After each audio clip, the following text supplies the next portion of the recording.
Alors, un module PrestaShop qui se traîne un peu, on a tous connu ça. Eh bien, dans cette analyse, on va voir ensemble une technique toute simple mais vraiment, vraiment efficace pour redonner un bon coup de boost à tout ça. C'est le scénario classique, non? On passe des heures à coder un module qui nous semble incroyable pour au final se rendre compte qu'il plombe les performances de toute la boutique. C'est hyper frustrant.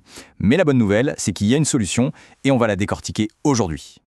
Mais alors, qui est le coupable? Souvent, il est juste là, sous notre nez. Le problème, ce sont ces services très très lourds qui se lancent à chaque fois qu'une page se charge, alors qu'en réalité, on en a besoin, quoi. Une fois sur 100, c'est un peu du gâchis. Face à ça, en gros, il y a deux écoles. D'un côté, le chargement eager, on va dire, l'ancienne méthode, celle par défaut. Et de l'autre, une approche bien plus maligne, le lazy loading. Et je peux vous dire que c'est elle qui va vraiment faire la différence. Allez, on plonge un peu dans la technique pour voir ce qui se cache derrière cette histoire de performance. Ok, donc le chargement eager, qu'est-ce que c'est? C'est tout simplement le comportement par défaut de Symfony. En gros, dès qu'une requête arrive, paf, tous les services sont créés et mis en mémoire. C'est direct, c'est simple, mais la plupart du temps, c'est un gaspillage de ressources assez monstrueux. Et le résultat, il est sans appel. Ça mène tout droit à quoi? À une boutique plus lente, à une consommation de mémoire qui explose. Pour rien. En gros, on paye pour des services qu'on n'utilise même pas. Mais pas de panique, il y a une solution et elle est plutôt élégante. C'est là que le lazy loading entre en jeu. Le principe du lazy loading, franchement, il est génial de simplicité. Au lieu de tout construire d'un coup, Symfony va créer une sorte de coquille vide à un proxy qui ne pèse rien du tout.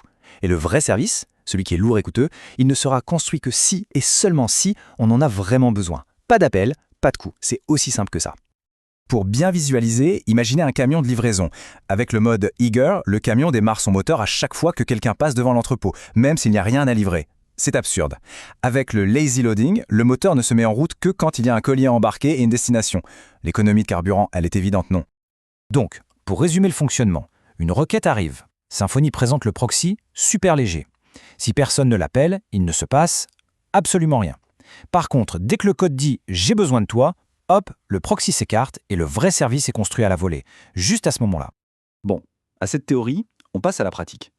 Et la bonne nouvelle, c'est que c'est d'une simplicité déconcertante. Alors comment on fait? Tout se passe dans le fameux fichier service.yaml du module. On repère la déclaration du service qu'on veut rendre paresseux et, juste en dessous de ces arguments, on va ajouter une toute petite ligne. Et la voilà, cette ligne magique. Lazy true. C'est tout.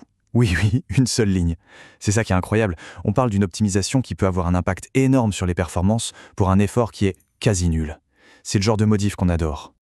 Mais attention, c'est un outil super puissant, mais ça ne veut pas dire qu'il faut l'appliquer partout sans réfléchir. Ce n'est pas une baguette magique. Ici, on a un bon résumé de quand l'utiliser. En gros, on va le garder pour tout ce qui est lourd et utilisé de temps en temps. Les clients API, comme Stripe ou S3, les générateurs de PDF, les gros imports. Par contre, pour les petits services utilitaires ou les choses qui tournent à chaque requête, comme les logs par exemple, là, on reste en eager. C'est du bon sens.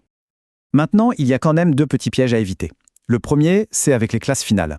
Symfony ne peut pas créer de proxy pour une classe finale. La solution est simple, on passe par une interface. C'est une bonne pratique de toute façon. Le deuxième piège, c'est la sérialisation. On ne sérialise jamais un proxy. Si on a besoin de sauvegarder des données, on les récupère du service avant de sérialiser. Ok, mais concrètement, qu'est-ce que ça rapporte tout ça? Voyons un peu les gains réels. Les bénéfices y sont très concrets. D'abord, une consommation mémoire bien plus faible puisque seuls les services utiles sont chargés. Ensuite, des temps de réponse bien meilleurs pour la plupart des pages. Et au final, un module qui est beaucoup plus robuste, qui s'adapte mieux à la charge. Et ce graphique, il parle de lui-même. C'est une comparaison avant-après toute simple. À gauche, la mémoire utilisée avec le chargement eager. À droite, une fois le lazy loading activé, la chute est spectaculaire. C'est visuel, il n'y a pas photo. Donc, s'il y a une chose à retenir, c'est ça. Le lazy loading, c'est un tout petit changement pour un impact qui peut être massif sur les performances. Ça devrait vraiment être un réflexe pour tout service un peu lourd dans un module PrestaShop. Et voilà, on a fait le tour. La vraie question maintenant, c'est où se cachent ces optimisations faciles dans les projets actuels? C'est peut-être le bon moment d'aller jeter un coup d'œil, non?